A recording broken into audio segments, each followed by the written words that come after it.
ASEAN, हाँ, वही नाम जो अक्सर अखबारों और न्यूज़ में सुनने को मिलता है।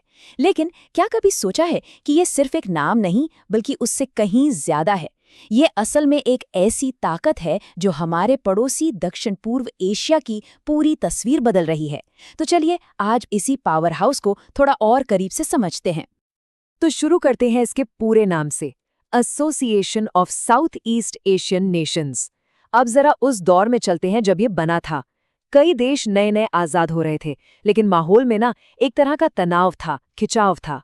बस उसी माहौल के बीच इन देशों ने मिलकर एक ग्रुप बनाया ताकि इस पूरे रीजन में शांति और स्थिरता बनी रहे। और इनका मकसद क्या था?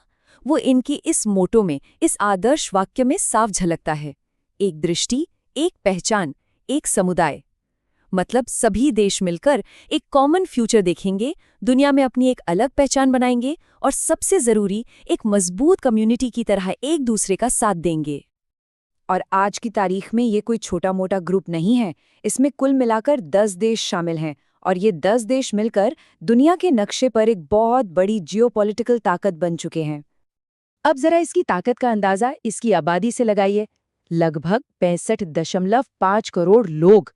मतलब इतनी बड़ी आबादी, तो जाहिर है कि ग्लोबल स्टेज पर इनकी आवाज भी उतनी ही बुलंद होगी, जिसे कोई भी नजरअंदाज नहीं कर सकता। लेकिन बात सिर्फ लोगों की नहीं है, बात इकोनॉमी की भी है। आज ये दुनिया की 7वीं सबसे बड़ी अर्थव्यवस्था है, पर असली कहानी तो भविष्य में है। अनुमान ये है कि 2050 आते आते ये दुनिया की चौथी सबसे बड़ी आर्थिक ताकत बन सकता है। सोचिए कितना बड़ा जंप है ये। अच्छा, ये तो हुई आज की बात, लेकिन ये पावर हाउस बना कैसे? हर बड़ी चीज की एक ओरिजिन स्टोरी होती है ना? और इसकी कहानी तो संघर्ष और उथल-पुथल के दौर में शुरू हुई थी। चलिए जरा टाइम में पीछे चलते हैं। साल था 1967। कोल्ड वॉर अपने चरम पर था, दुनिया 2 खेमों में बटी हुई थी। ऐसे में दक्षिण पूर्व एशिया के इन नए आजाद हुए देशों को डर था कि इन बड़ी ताकतों की लड़ाई में कहीं वो पिस ना जाएं। तो उन्होंने सोचा कि अकेले रहने से बेहतर है एक साथ मिलकर खड़े हों, सहयोग का रास्ता अपनाएं। तो शुरुआत हुई 5 देशों से, इंडोनेशिया, मलेशिया, फिलीपींस, सिंगापुर और थाईलैंड।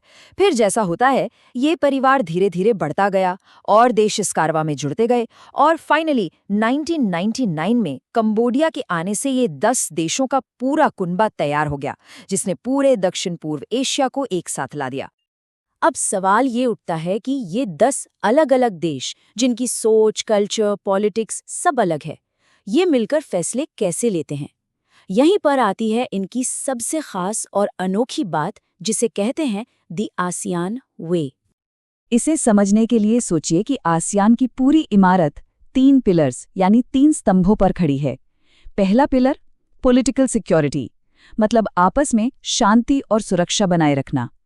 दूसरा इकोनॉमिक, यानी एक सिंगल मार्केट बनाना ताकि व्यापार करना आसान हो। और तीसरा पिलर सोशियो कल्चरल, यानी एक कॉमन पहचान बनाना। और इन तीनों पिलर्स को जो चीज जोड़कर रखती है वो है इनका मूल मंत्र। वो क्या है? हर काम सलाह मशवरे से होगा, सबकी सहमति यानी कंसेंसस से होगा, और सबसे जरूरी नॉन इंटरफियरेंस। कोई भी देश दूसरे देश के अंदरूनी मामलों में दखल नहीं देगा। और यही बात इसकी सबसे बड़ी ताकत भी है और कभी-कभी कमजोरी भी।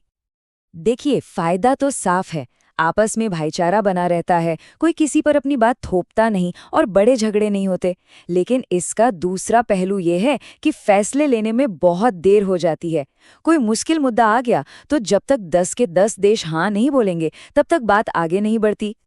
तो ये तो हुई आसियान के काम करने के तरीके की बात। अब देखते हैं कि दुनिया के लिए और खासकर भारत के लिए इसकी क्या अहमियत है।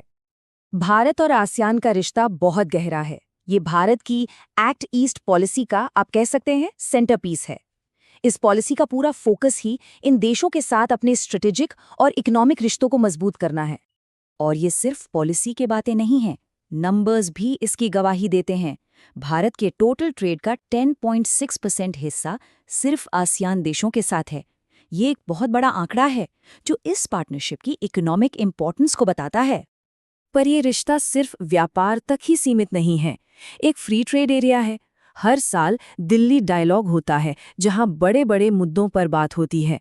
कनेक्टिविटी प्रोजेक्ट्स जैसे कि India Myanmar Thailand trilateral highway जमीन से इन देशों को जोड़ रहे हैं। और कल्चरल एक्सचेंज प्रोग्राम्स से लोगों के बीच रिश्ते मजबूत हो रहे हैं। तो सब कुछ बहुत अच्छा लग रहा है ना, लेकिन कहानी में कुछ चुनौतियां भी हैं। हर बड़ी संस्था की तरह आसियान के सामने भी कुछ बहुत बड़े चैलेंज है जो इसके भविष्य को तय करेंगे। सबसे पहला चैलेंज तो है इकोनॉमिक गैप। एक तरफ सिंगापुर जैसा अमीर देश है तो दूसरी तरफ कंबोडिया, जमीन आसमान का फर्क है। फिर साउथ चाइना सी का मसला है, जहां चीन को लेकर इन देशों में एक मत नहीं बन पाता, जिससे अंदर ही अंदर फूट पड़ती है। और मानवाधिकार जैसे मुद्दे, जैसे म्यांमार में रोहिंग्या संकट, वहां इनका नॉन इंटरफेरेंस वाला सिद्धांत ही इनके आड़े आ जाता है।